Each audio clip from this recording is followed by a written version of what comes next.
Hello दोस्तों, कैसे हैं आप सभी। स्वागत है हमारे channel e learning with Dinesh में। हम लोग पिछले वीडियो में विशेषण किसे कहते हैं और विशेष किसे कहते हैं इसको हम लोगों ने पढ़ा था, है ना। क्या पढ़ा था? विशेषण किसे कहते हैं और विशेष किसे कहते हैं, है ना। तो हमने कहा था संज्ञा या सर्वनाम की जो विशेषता बताता है उसको हम क्या कहते हैं? विशेषण कहते हैं। इस सब को हमने पढ़ा था पिछले वीडियो में और आपसे आशा है कि आप लोगों ने नोट्स जरूर बनाया होगा, क्योंकि मैं बताया है कि नोट्स बहुत जरूरी होता बनाना, है ना। क्या? नोट्स बहुत जरूरी होता बनाना। बिना नोट्स के चीजें स्पष्ट नहीं हो पाती हैं। ठीक है, आइए अब हम देखते हैं विशेषण के भेद। क्या? विशेषण के भेद। चलिए, विशेषण के मुख्यतः 4 भेद होते हैं। कितने? 4 भेद होते हैं। कितने? 4 भेद होते हैं विशेषण के। कौन कौन? सार्वनामिक विशेषण, संख्यावाचक विशेषण, परिमाणवाचक विशेषण और गुणवाचक विशेषण। कितने भेद? 4 भेद। सार्वनामिक विशेषण, संख्यावाचक विशेषण, परिमाणवाचक विशेषण और गुणवाचक विशेषण। ठीक है ना।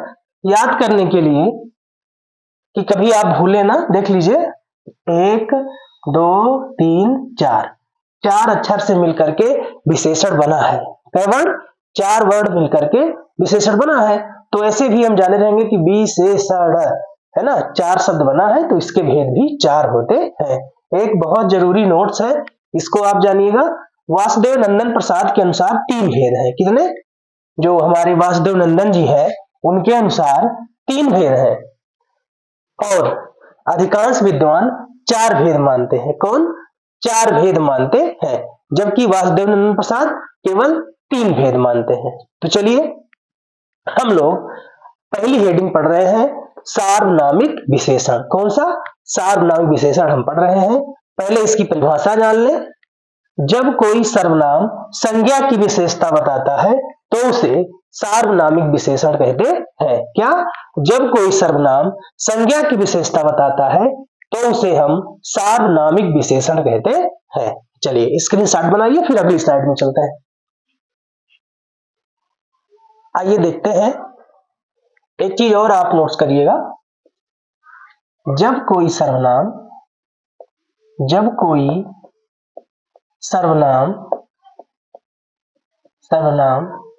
किसी संज्ञा से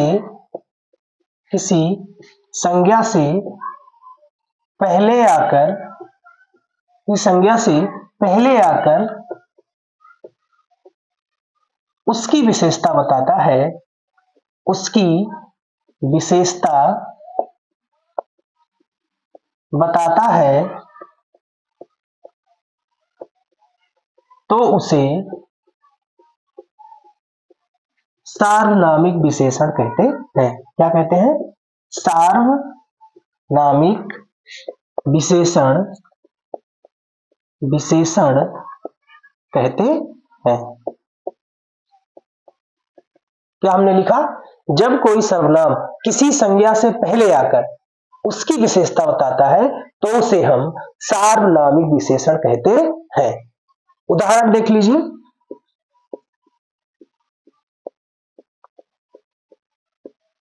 चलिए, स्पष्ट दिख रहा होगा ना।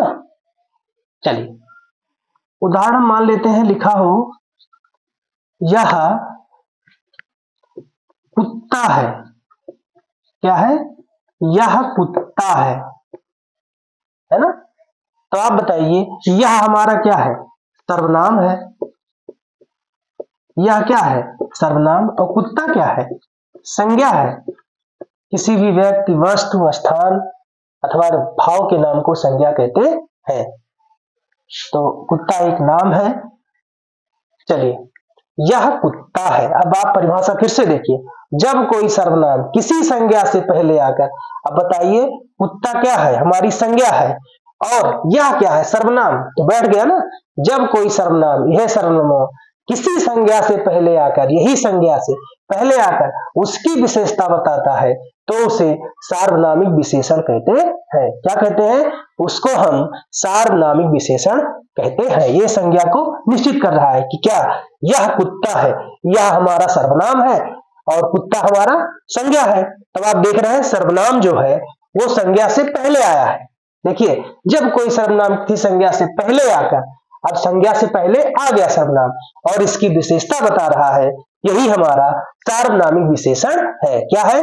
यही हमारा सार्वनामिक विशेषण है। चलिए दूसरा उदाहरण दे रहे हैं, इसको स्क्रीनशॉट बनाइए। चलिए अगला उदाहरण देखिए। दूसरा उदाहरण, ये या वह श्याम के लड़के हैं। वे श्याम के लड़के हैं। क्या उदाहरण है? वह श्याम के लड़के हैं। तो वह हमारा क्या है? सर्वनाम है।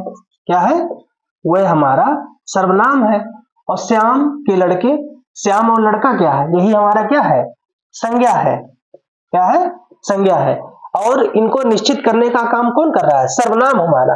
सर्वनाम क्या है? वह। क्या है?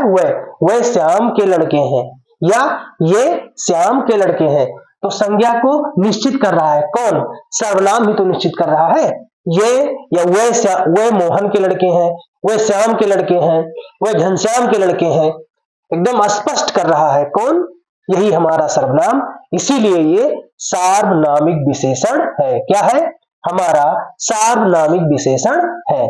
तीसरा उदाहरण देख लीजिए। अब आप समझ रहे होंगे कि नहीं समझ रहे होंगे। चलिए उदाहरण है, दरवाजे पर कोई चोर खड़ा है। चोर खड़ा है ना? दरवाजे पर कोई चोर खड़ा है। कौन खड़ा है? कोई चोर खड़ा है। चलिए, तो दरवाजा हमारा क्या हो गया? संज्ञा। कोई चोर है ना? तो कोई हमारा क्या है? सर्वनाम है। क्या है? सर्वनाम। चोर क्या है? हमारा संज्ञा है ना? क्या है? संज्ञा है। तो यहां पर चोर को कौन निश्चित कर रहा है? यही सर्वनाम है ना? कोई या कुछ क्या होता है? हमारा सर्वनाम होता है। यहां निश्चित कर रहा है ना? क्या कर रहा है? निश्चित कर रहा है।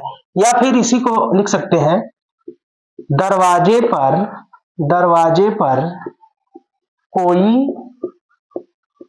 कोई खड़ा है। ऐसे ही लिखा रहे, दरवाजे पर कोई खड़ा है। अगर ऐसे ही लिखा रहे तब आप क्या करेंगे? तब देखिए, यहां संज्ञा तो पहले आ गया, तो ये तो होगा नहीं, क्योंकि जो हमारा सार्वनामिक विशेषण होता है उसमें सर्वनाम पहले आता है और संज्ञा बाद में आती है। तो अब कोई का मतलब क्या हुआ?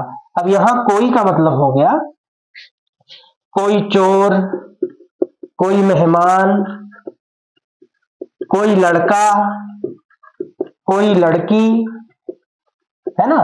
तो यही क्या हो जाएगा? हमारा सार्वनामिक विशेषण। क्योंकि यहां जब कोई लिख दिया गया तो कोई में कुछ भी हो सकता है, और कोई हमारा क्या है? सर्वनाम है। अब कोई के बाद कोई चोर खड़ा है, कोई मेहमान खड़ा है, कोई लड़का खड़ा है, कोई लड़की खड़ी है। तो यहां स्पष्ट है कि ये किसका उदाहरण है? सार्वनामिक विशेषण का उदाहरण है। स्क्रीनशॉट आप बनाइए। चलिए एक चीज और आप नोट कर लीजिएगा। ध्यान आपको क्या देना है? ध्यान देने योग्य बातें। क्या है ध्यान देने योग्य बातें? पहला क्या, आपको यह स्पष्ट रूप से देखना है, क्या देखना है कि जो हमारा सर्वनाम होगा वो क्या होगा? हमने पहले बताया कि सर्वनाम क्या होगा? संज्ञा से पहले आएगा। सर्वनाम संज्ञा से पहले आए। क्या आए? पहले आए। कौन? जो सर्वनाम होगा वो संज्ञा से पहले आएगा और क्या करेगा? आकर के संज्ञा की विशेषता बताए। संज्ञा की विशेषता बताए या संज्ञा को निश्चित करे या संज्ञा को निश्चित करे, है ना। तो वही हमारा क्या होता है, सार्वनामिक विशेषण होता है। जैसे एक बार फिर देख लीजिए, ये परीक्षा में आया है, यह पुस्तक मोहन की है। किसकी? यह पुस्तक मोहन की है। किसकी पुस्तक है? मोहन की। अब आप देख रहे हैं यहां सर्वनाम पहले आया है। किससे पहले? संज्ञा से पहले। किसके पहले आया? संज्ञा के पहले। और ये क्या कर रहा है? संज्ञा की विशेषता बता रहा है, संज्ञा को निश्चित कर रहा है, ठीक है ना। यह पुस्तक मोहन की है। यह देखो पहले आ गया सर्वनाम, और पुस्तक हमारा संज्ञा है, मोहन हमारी संज्ञा है, ठीक है ना।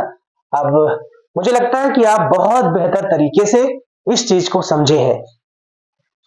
तो हमारा इस तरह से ये विशेषण का पहला जो भेद था, सार्वनामिक विशेषण, ये हमारा हो गया, ठीक है ना। चैनल पर पहली बार जुड़े हैं तो चैनल को जरूर सब्सक्राइब करें और बताएं कि यह वीडियो कैसा लगा आपको। अगर आपको समझ में आ रहा है तो आप जरूर चैनल को हमारे सब्सक्राइब करिएगा और बेल आइकन को जरूर दबाइएगा। पहले से जुड़े हैं तो विभिन्न ग्रुप में शेयर करने का कार्य करें ताकि बहुत सारे छात्रों का भला हो सके। निवेदन है आपसे कि नोट्स आप जरूर बनाइएगा। नोट्स जब आप बना लेंगे तो आप बहुत ही कम समय में, जब रिवीजन करना होगा आपको, तो बहुत बेहतर तरीके से आप रिवीजन कर ले जाएंगे। अब हम इस वीडियो को यहीं पर समाप्त करते हैं। अगले वीडियो में पुनः हम सर्वनाम के अगले भेद को लेकर के आएंगे। तब तक आप वीडियो में बने रहिए। अब तक इसके लिए आपका बहुत बहुत धन्यवाद, बहुत बहुत आभार, बहुत बहुत आभार। जय हिंद, जय भारत, नमस्कार।